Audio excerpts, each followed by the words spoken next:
I'm Geoff Barnard, I'm Co-Chair of Greening Steyning. Greening Steyning got started in 2010 and for the first 10 years we were running a whole series of different projects on different green issues all around climate change here in Steyning. But in early 2020 we had our 10th anniversary and we were looking back and thinking, well, you know, we've done lots. We've got a big following, we've got a good mailing list of nearly 1,000 people. But what have we really achieved?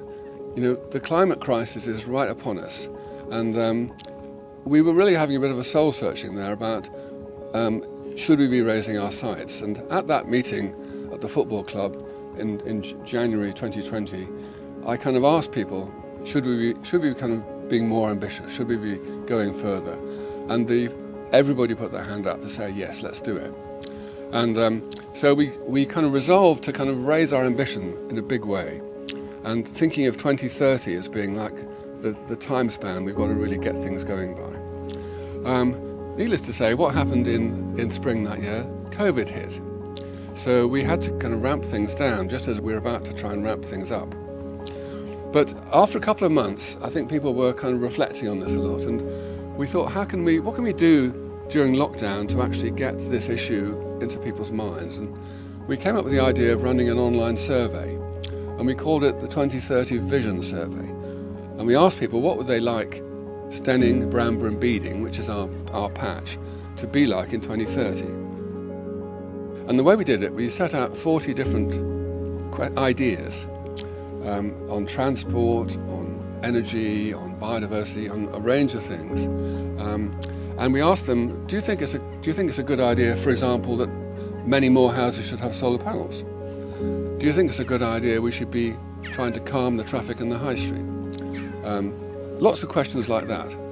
And we got a really good response. I think it hit the moment in lockdown where people were reflecting more about the future and what they wanted the future to be.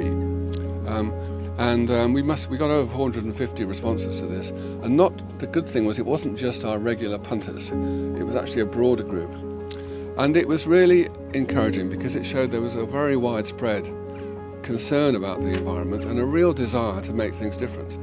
And from this there was a kind of a vision emerged, which we've called our 2030 vision of what we want this area to be like in 2030.